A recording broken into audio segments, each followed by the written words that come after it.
Salut, c'est Vanessa Destinée et Dalila Awada. Racisme, diversité, intersectionnalité, des gros mots qui font trembler. Mais nous autres, il n'y a pas grand-chose qui nous intimide. On va crever l'abcès. Pigment Fort, c'est des discussions animées par des personnes racisées. Pour les personnes racisées? Nah, pour tout le monde.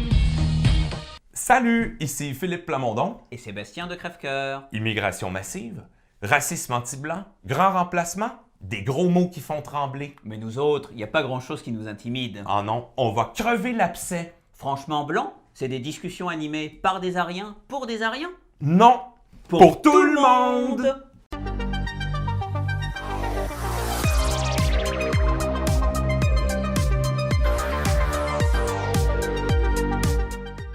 Bienvenue à Culture et Société, ici Philippe Plamondon et je suis accompagné de mon ami Sébastien de Crèvecoeur. Aujourd'hui, la capsule porte sur l'émission Pigment Fort, qui est un podcast en fait du poste web Cube Radio, tenu par Québécois. Émission animée par Dalila Awada et une certaine Vanessa Destinée. Une émission qui a pour but de dénoncer le racisme, la discrimination. On va y revenir parce que là, bon, on a été courageux, hein?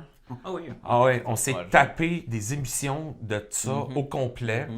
On les a écoutées, on a décortiqué, on a pris des notes. Je peux vous dire que ça prend un certain courage.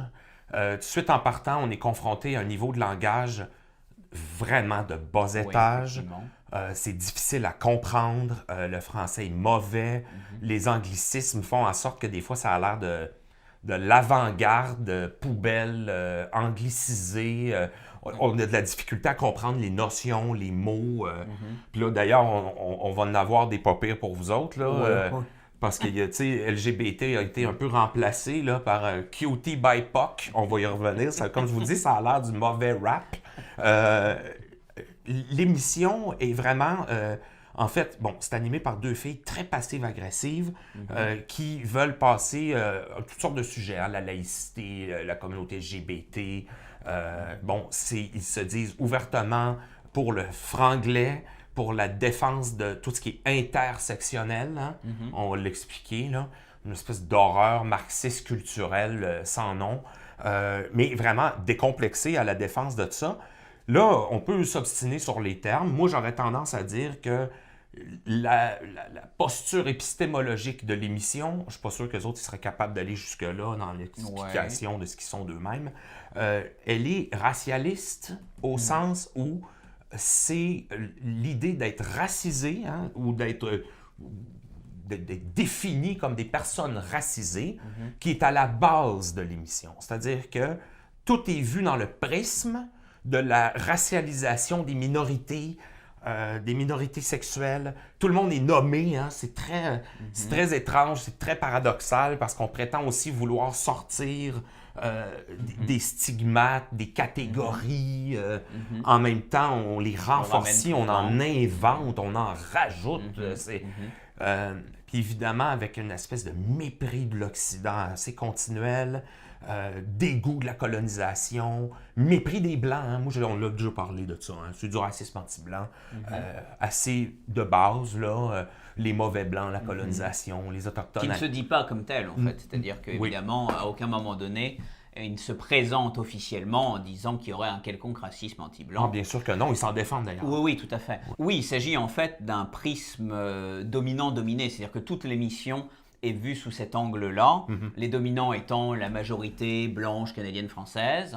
J'imagine que moi, parce que ça va au-delà de simplement les Canadiens français, moi étant blanc, même si je suis immigrant ici, je serais certainement mis dans la catégorie des dominants parce que je suis blanc. En fait, tout est fondé un peu quand même sur la couleur de la peau. Donc, il faut revenir quand même, parce que oui, c'est du marxisme culturel, mais tout est vu, comme tu le disais dès le départ, par le prisme de la race.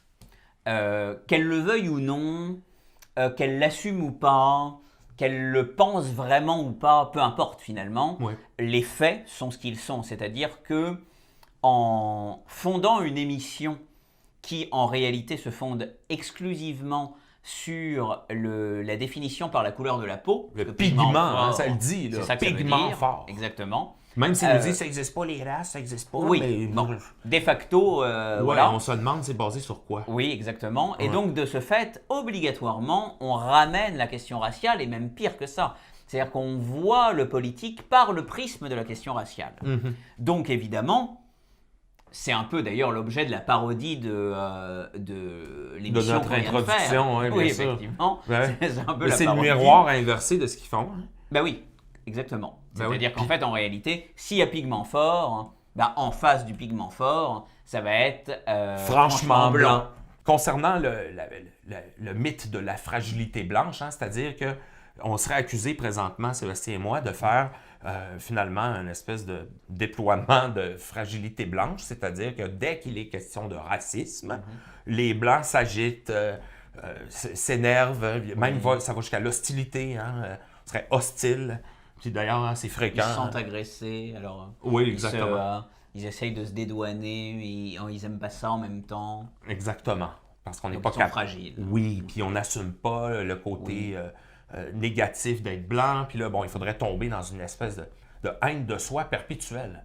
Fait que dans le fond, ce qu'on se rend compte avec le principe ou la mythologie de fragilité blanche, c'est qu'on nous donne le choix d'être un blanc fragile, hein, qui s'auto-flagelle, là, qui s'aime pas, qui se plaint, qui se déteste, qui apparaît à des émissions de haine anti-blanc hein, pour faire « Ah non, c'est épouvantable ce qu'on est, au fond, on s'en rend pas compte. » Puis finalement, c'est soit ça, hein, un être assez minable finalement, ou un triomphant hein, qui est finalement blanc, qui appartient à la plus grande civilisation de tous les temps. Hein, ben finalement, le choix ne sera pas très difficile à faire.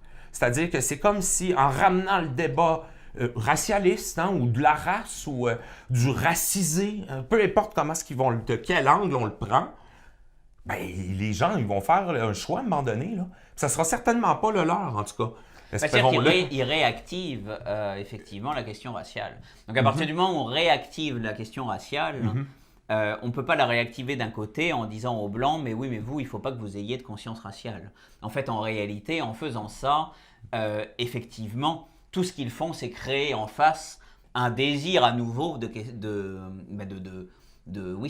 race et de mise en avant de la race, en l'occurrence blanche, si tant est donc il y a une race blanche, mais peu importe, c'est les termes par lesquels ils définissent le débat. Ouais. Et deuxièmement, au-delà de ça, effectivement, c'est aussi un aspect un peu civilisationnel, c'est-à-dire qu'en réalité, en mettant les Blancs face à cette espèce de sentiment de culpabilité, qui n'est jamais avoué hein, d'ailleurs, parce que dans les émissions qu'on a écoutées, ils n'arrêtent pas de nous dire « Oh, mais on ne veut pas que les Blancs se sentent mal » ou qu'ils aient le sentiment d'être coupables de quoi que ce soit. C'est pas parce que vous avez des privilèges c'est ça. que vous êtes un crétin, hein?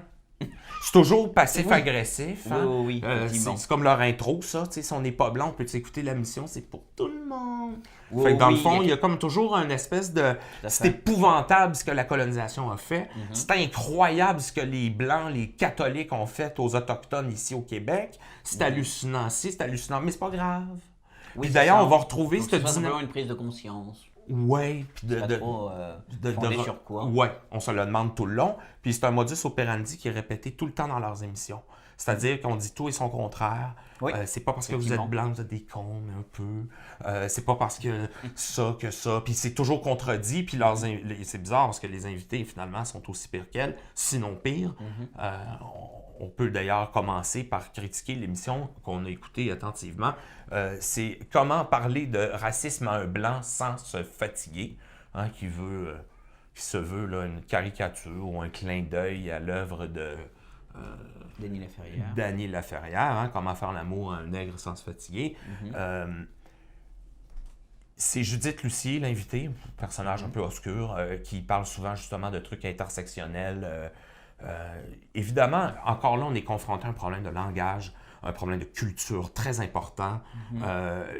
Les choses sont pas vraiment expliquées, sont apportées comme si on était un peu des idiots qui ne comprenaient pas de facto.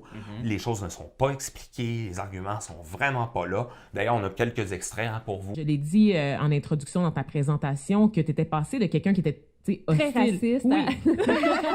Quand même pas. Elle avait genre, elle était dans le KKK, les blondes aux yeux bleus, donc Arienne, vous avez compris. Mais pour le vrai, pour le reconnaître, ça doit être nommé. Je pense que je viens d'un milieu relativement raciste.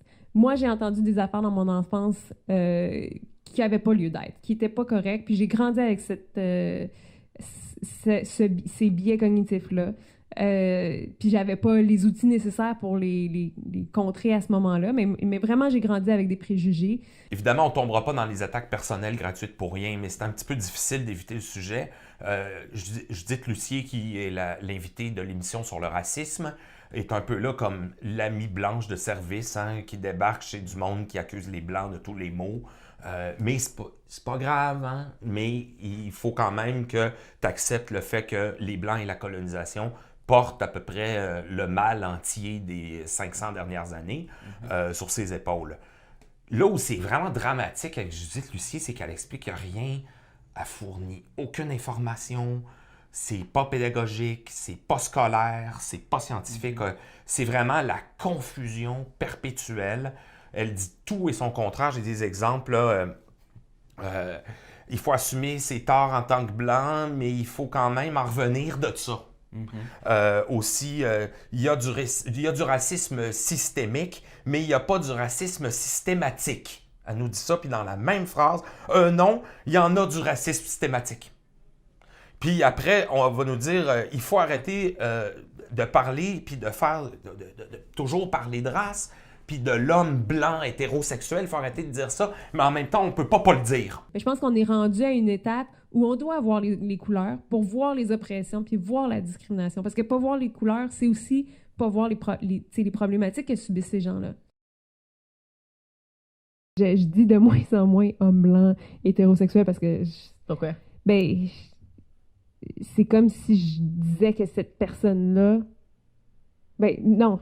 La raison pour laquelle je dis plus cette expression-là, c'est parce que c'est mal compris, puis je perds du monde, tu sais. Fait que je vais essayer de l'expliquer d'une autre façon, d'utiliser d'autres mots, parce que les gens vont être tout de suite sur la défensive. Moi, je suis un homme blanc, puis j'ai pas... Fait que c'est vraiment tout et n'importe quoi. C'est mal articulé, c'est bégayant. C'est-à-dire qu'on sent qu'il y a une sorte de... en tout cas, moi, c'est comme ça que je l'ai ressenti. Une sorte de difficulté à parler de ça, parce que précisément... C'est comme si en même temps qu'elle était en train de discuter, il y avait comme une prise de conscience du fait que ça ne tient pas vraiment la route. Dans la mesure où, face à des personnes racisées ou non blanches, peu importe le nom qu'on leur donne, elle étant blanche, étant donc dans la position un peu de l'accusée de base, mais qui en même temps ne l'est pas non plus parce qu'elle est comme une alliée, c'est comme ça qu'il se présente. Enfin, ouais, puis... on va le voir d'ailleurs pour d'autres sujets, mais enfin c'est l'idée d'allié. L'allié doit... C'est très chrétien, hein. Il faut bien voir qu'il y a quelque chose de la culpabilité chrétienne qui est ici un peu vraiment à son degré le plus... dans sa version la plus vaseuse, oui, vraiment. Disons-le. Mais on sent qu'elle reprend cela, c'est-à-dire cette espèce de sentiment de culpabilité, de péché originel. Bon, bah là, le péché originel, c'est être blanc, qui a commis le mal, face à des individus qui sont victimes par essence. Ah oui, puis elle crache sur sa propre famille. Hein. Moi, je viens d'une famille qui, franchement, est pas à peu près raciste. J'ai entendu des choses qu'on n'aurait jamais dû entendre. Oui, effectivement. Il y a une haine de soi, hein. Il y a un battage sur sa propre famille. Puis bon, évidemment, je suis lesbienne, femme. On a droit à toute la tirade là, de victimisation. Hein. Puis là, ils sont intersectionnels. Hein. Donc, c'est assumé. C'est l'accumulation des victimisations. Hein?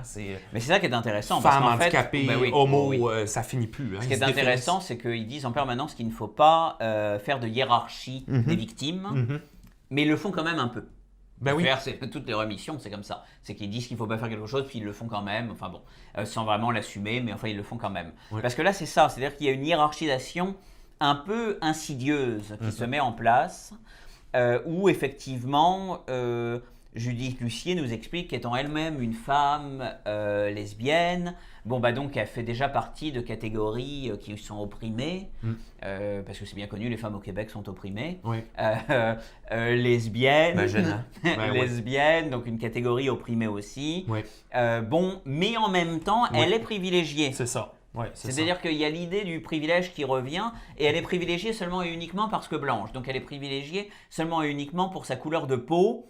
Mais l'un des gros défauts d'ailleurs de leurs émissions, c'est qu'à aucun moment donné, on arrive dans quelque chose de concret qui permette de comprendre de quoi on parle véritablement. On a toujours envie de dire, mais c'est quoi ces fameux privilèges en fait Quels sont-ils en fait Dans les faits, ça se concrétise et se manifeste comment? Exact. Parce que nous expliquer qu'il puisse y avoir des individus racistes, ça c'est évident, dans toutes les sociétés du monde, il y a des individus racistes, il y a dans toutes les sociétés du monde des individus misogynes, et puis voilà, c'est comme ça, je veux dire, ça veut rien dire en soi. Non, mais ils sont sortis de l'homme, ils sont dans l'homme bon, ils sont sortis de l'homme mauvais, c'est ça. Ils sont dans l'homme bon, fait qu'à partir de là, puis c'est évidemment la colonisation, puis les Blancs qui ont tout scrappé le monde merveilleux qui existait avant que les Blancs n'arrivent. C'est bien connu, c'est le bon sauvage version vraiment boboche. Effectivement. Cette notion de privilège, il faut quand même essayer de la comprendre et de la déconstruire. Le privilège, à la base, étymologiquement, ça le dit, c'est la loi privus lex, c'est la loi privée, donc la loi, l'avantage légal qui est fourni à un groupe ou à un individu qui se retrouve avec un avantage légal. C'est ça le privilège. Ce n'est pas, contrairement à ce qu'ils disent dans l'émission, où à un moment donné, le privilège est assimilé au fait d'être socialement, par exemple, riche. Mais ça n'a jamais été ça, historiquement, le privilège. Le privilège, c'est pas qu'il y ait des gens riches et des gens pauvres. Le privilège, c'est une différence de statut du point de vue légal. Sous l'Ancien Régime en France, le privilège, les nobles étaient privilégiés, c'est-à-dire qu'ils avaient des avantages légaux sur les autres citoyens. Mais pour autant, un noble pouvait être plus pauvre, noble privilégié donc, pouvait être plus pauvre qu'un bourgeois qui lui n'était pas privilégié. Donc le privilège n'est pas une notion qui est en rapport avec le fait d'être riche ou d'être dominant ou dominé dans un monde symbolique. Là. On n'est pas dans le symbolique, on est dans quelque chose de concret qui est un avantage légal. Exact. Or, si on reprend stricto sensu ce que veut dire un privilège, mais qui sont les privilégiés aujourd'hui au Québec, si ce n'est ceux qui bénéficient de la discrimination positive.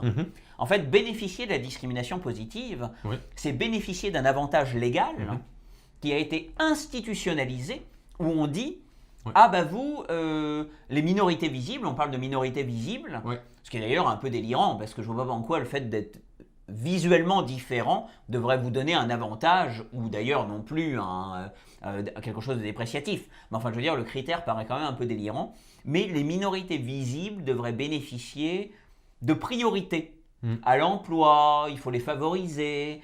Alors évidemment, il s'agit de dire aussi qu'on est quand même dans l'égalité, mais enfin on est dans une égalité où on privilégie certains. D'ailleurs, c'est le cas, je viens de le dire sans même m'en rendre compte, on privilégie certains. Donc le privilège, si il se trouve quelque part, en fait en réalité, il est dans ceux qui bénéficient d'un avantage légal, comme la discrimination positive, et qui plus est, qu'est-ce que la société québécoise où on n'arrête pas de dire qu'il faut lutter contre la discrimination, qu'il faut lutter contre le racisme, qu'il faut lutter contre la culture du viol, ce qui n'a aucun sens au Québec. Bien sûr que non, l'homophobie. Qu'il faut lutter contre l'homophobie. Bref, on fait toute une liste, et ça c'est légal, là, ce que je viens de dire, je parle de choses qui sont entrées dans le droit, où on dit... si vous commettez un crime, par exemple, contre quelqu'un qui est membre d'une minorité, c'est plus grave que si vous commettez un crime contre un blanc canadien français majoritaire. Exactement. Déjà, ça pose quand même un problème. Donc, dans le fond, ce que tu dis, puis c'est intéressant, par exemple, selon l'épistémologie même du mot privilège, les vrais privilégiés, ce sont eux. Ben oui. En réalité, dans les faits. C'est une évidence. Dans le Québec à l'instant T, oui, c'est ça. Oui, exactement. Puis d'ailleurs, pour en finir avec Judith Lucier, si je peux m'exprimer ici, c'est très marxiste, boboche. Là. Parce qu'en réalité, quand on sort de l'idée de la race, puis que là, finalement, il faudrait arrêter de parler de ça, mais d'en parler tout le temps. Quand on sort de ça, c'est le marxisme culturel ou même, à la limite, le marxisme classique. C'est-à-dire, là, vous savez, oui, ça existe des blancs pauvres, ça existe. Puis là, ben, rendu là, ben, c'est une question de classe. Hein? Puis là, on est dans des sociétés de classe. Puis Effectivement. on tombe là, dans des analyses ridicules en plus, hein? Comme si... parce que là, évidemment, ils vont nous donner comme exemple des familles où les gens n'ont pas accès à l'éducation autant, ils ne vont pas à l'université.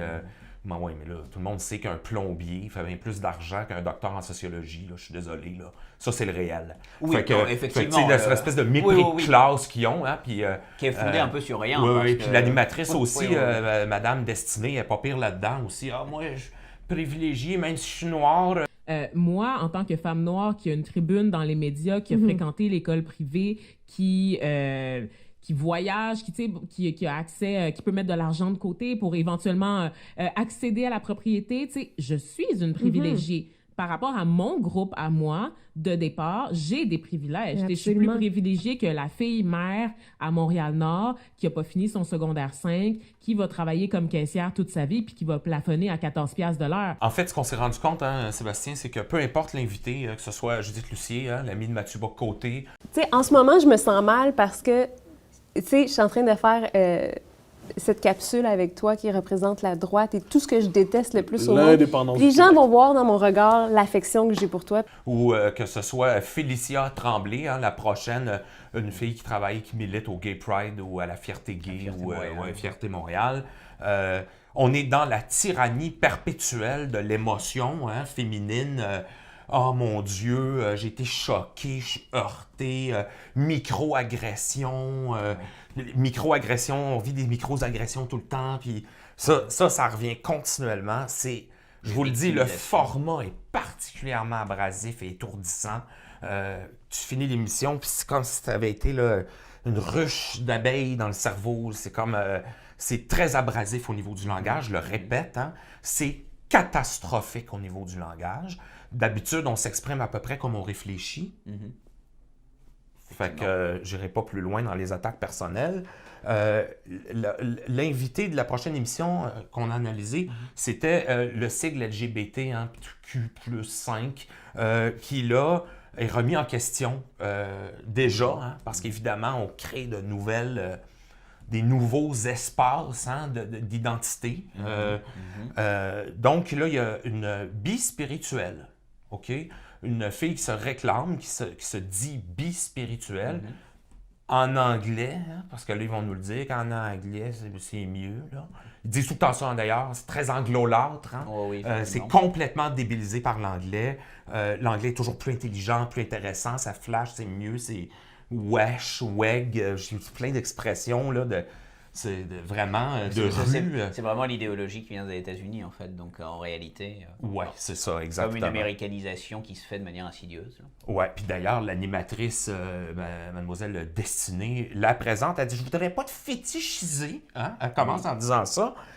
Mais tu es née d'une mère québécoise de souche et d'un père afro-amérindien et tu as grandi en région. Salut Félicia! Hey, merci d'être avec nous. Salut, merci de m'accueillir, ça me fait vraiment plaisir. Ben oui, on est super content de te recevoir, d'abord à cause de ton expertise, mais aussi parce que t'incarnes tellement tout l'esprit de Pigment Fort. T'es un bel exemple de métissage, et là, je dis ça sans te chercher à te fétichiser, mais ta mère est blanche, québécoise de souche, et ton père est afro-amérindien, donc là, je reprends le terme que toi, tu m'as donné, donc noir et autochtone, et tu as grandi en région en plus. Fait que pour pas la fétichiser, c'était pas pire, hein? Une chance que tu voulais pas le faire. Encore là, on revient à ce que j'ai dit tantôt. Hein? Oui. On le fera pas, mais on va le faire. C'est-tu pour les Noirs, les Blancs, c'est tout le monde? Mais c'est super passif-agressif. Hein? Il faut pas penser que c'est cool, là. Non, ça se veut cool, mais la réalité, c'est que c'est hyper agressif comme méthode d'approche.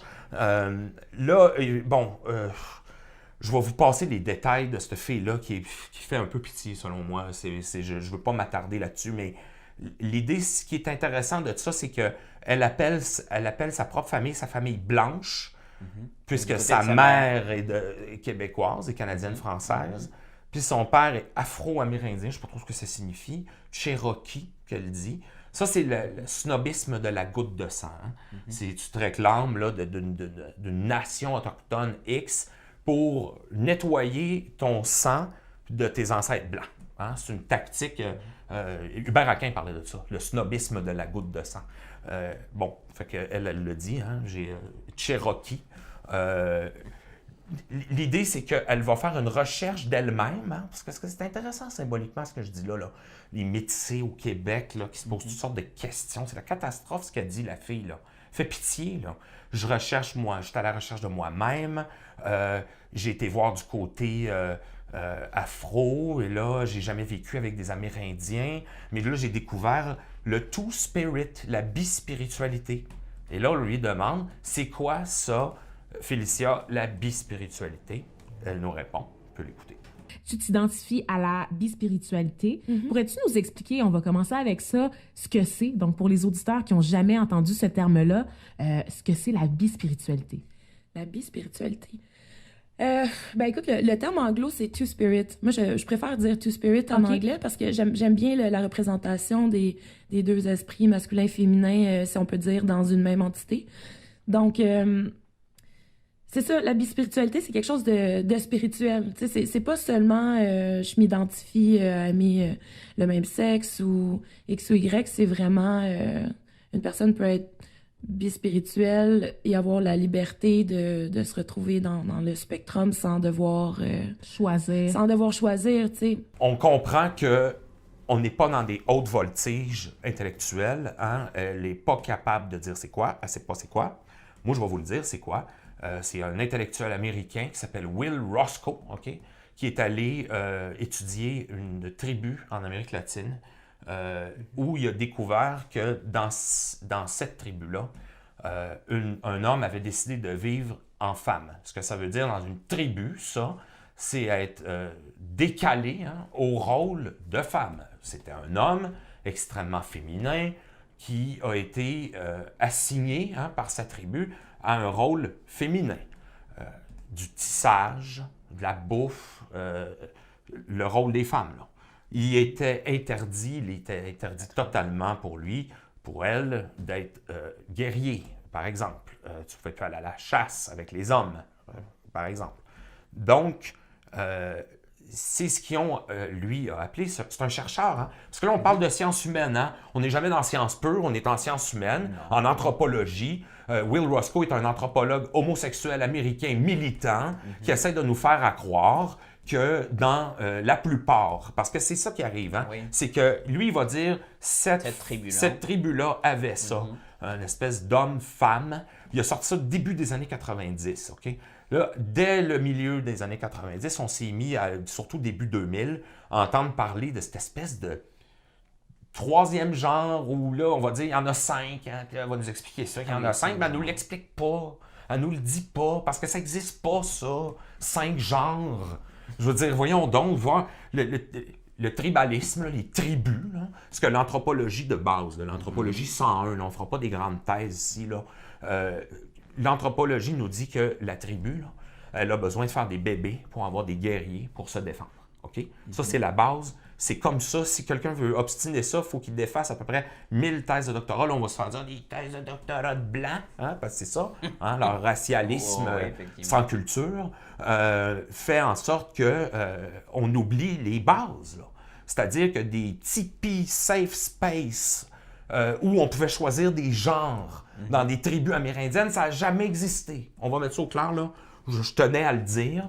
Puis tant qu'à parler de bispiritualité, on va au moins dire d'où ça vient. Ça vient d'un militant homosexuel états-unien qui erre dans les départements universitaires, notamment de Chicago, qui a écrit des thèses très étranges sur le Moyen-Orient. Je vous le dis, c'est quelqu'un qui vend beaucoup de livres, qui sort des livres à succès, mais qui est un intellectuel qui n'est pas très reconnu, qui n'est pas très apprécié dans le monde scientifique. Non, parce que c'est un militant, en fait. Exact. Un militant qui se sert de l'académique pour donner un vernis à son militantisme et lui donner un vernis scientifique, entre guillemets. Ça, c'est assez, malheureusement, c'est devenu la norme dans les sciences sociales et les sciences humaines. Le militantisme passe pour de l'académisme. Oui. Bon, c'est un peu embêtant, effectivement, parce que c'est purement de l'idéologie. Mais ce qui est intéressant, c'est que si je comprends bien, parce que moi je connais moins bien cette question-là que toi, mais si je comprends bien, donc lui il nous parle d'une tribu en particulier et on fait une espèce une thèse de générale, thèse générale que tous les Autochtones en Amérique avaient une espèce de troisième genre qui était apprécié. Elle nous dit ça. Il était apprécié, il était aimé. Mais là, vous savez, est arrivée la colonisation. Les Blancs, le catholicisme, comme une horreur, hein? Comme un film d'horreur. Là. Oui, quand on détruit une harmonie. Ouais, une harmonie sexuelle où les gens étaient fluides. C'est complètement absurde. Hein? Je suis désolé, mais je veux dire, ils pratiquaient le cannibalisme. Puis c'est vrai, hein? Ils s'entretuaient, ils se scalpaient, puis ils pratiquaient le cannibalisme. On est très loin là, des genres fluides, là, ridicules. C'est totalement anachronique et inculte de parler comme ça. Oui, puis en plus... C'est vraiment minable. C'est-à-dire qu'arrêtez ça. En plus, ça, c'est pas vrai, c'est faux. Ce qui est un peu absurde, c'est que dans toutes les sociétés humaines du monde, il y a toujours eu des hommes efféminés, par exemple, qui se retrouvaient attribuer un rôle social. On sait qu'en Asie, il existe aussi des tribus où des hommes ont comme une sorte d'autres rôles. En Occident, on l'a vu différemment. Il y a eu les travestis, il y a eu toute une... qui est un phénomène social. Ouais. Donc, en réalité, ça existe dans toutes les sociétés humaines et chaque société a géré comme elle le pouvait en fonction de son historicité cette caractéristique sociale-là de certains hommes. Ça n'en fait pas un troisième genre. Exact. C'est là où on voit que, effectivement, comme tu l'as dit, on a une lecture anachronique où on projette notre idéologie du présent, qui est une idéologie extraordinairement postmoderniste, sur des sociétés anciennes, voire archaïques, où on est très loin du postmodernisme, c'est le moins qu'on puisse dire. Donc, effectivement, c'est un peu le problème de cette théorie-là autour des deux esprits. Et en plus, il y a une généralisation à partir de tribus amérindiennes qui n'ont rien à voir les unes avec les autres, parce que les tribus amérindiennes en Amérique latine, ça n'a rien à voir avec celles d'Amérique du Nord. Culturellement parlant, on parle de sociétés très différentes. Enfin, oui, puis... Je veux dire, ça n'a pas de sens, cette généralisation-là. Oui, puis aussi, je veux dire, c'est là où ça marche plus, là, c'est la caricature de l'homme bon. Oui, bien sûr. Le bon sauvage qui était là avant les Blancs, que tout allait bien, puis le Blanc arrive avec tout ce qui va mal. Quand en réalité, c'est une déformation politique de l'histoire pour saloper l'histoire des Blancs, l'histoire occidentale. Je veux dire, c'est encore une fois, hein, c'est du racisme anti-blanc. C'est-à-dire que ça essaie de nous faire croire, quand en réalité, l'esclavagisme, par exemple, est toujours pratiqué en Afrique, puis ça fait longtemps que c'est plus pratiqué ici. Puis c'était pratiqué bien avant que les Blancs débarquent en Afrique. Fait que tout ça est de la foutaise, de la bouillabaisse. C'est même l'Occident est la seule civilisation du monde qui a aboli l'esclavage. Oui. C'est-à-dire qu'il ne faut pas oublier ça, c'est que l'Occident est précisément la civilisation qui réfléchit sur ses fautes morales, si on part donc du principe que l'esclavage est une faute morale, et qui, à partir de cette faute, fait une réflexion et une remise en cause d'elle-même, et une capacité critique, en fait, que finalement les autres civilisations n'ont pas trop. D'ailleurs, c'est intéressant parce que il y a derrière ça, moi, ce que je constate, c'est que c'est un discours donc déconstructionniste. Oui. Puisqu'il s'agit de déconstruire les normes. D'ailleurs, c'est dit à un moment donné dans l'émission, on nous dit que les normes, posent problème. On a assigné les choses aux gens, et puis il faut sortir de ça. T'es la norme! Oui. Comme si c'était un problème. Oui, effectivement. Et en même temps, encore une fois, toujours avec ce discours contradictoire. C'est-à-dire qu'il y a critique de la norme, mais en même temps, il y a volonté de dire que il faudrait que ce qui est anormal, au sens premier du terme, fasse partie de la norme. Bon, alors dans ce cas-là, c'est un discours qui est contradictoire. Parce qu'on ne peut pas valoriser la marge en disant que cette marge doit faire partie de la norme. Bon, alors c'est plus la marge dans ce cas-là.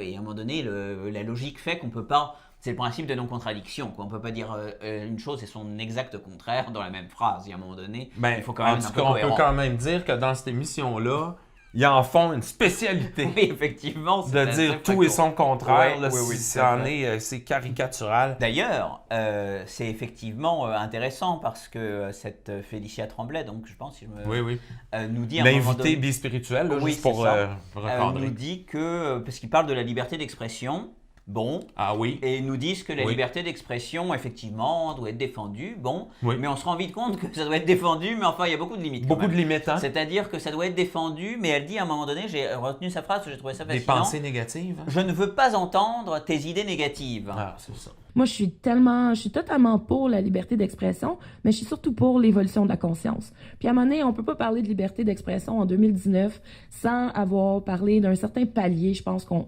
devrait tout être à quelque part dans l'ouverture d'esprit, dans l'acceptation des autres, dans le vivre et laisser vivre, je pense. Puis tant que tu n'as pas atteint ce point-là, si ta liberté d'expression, c'est négatif, puis c'est violent, puis c'est oppressif, ben je veux pas l'entendre, tu sais.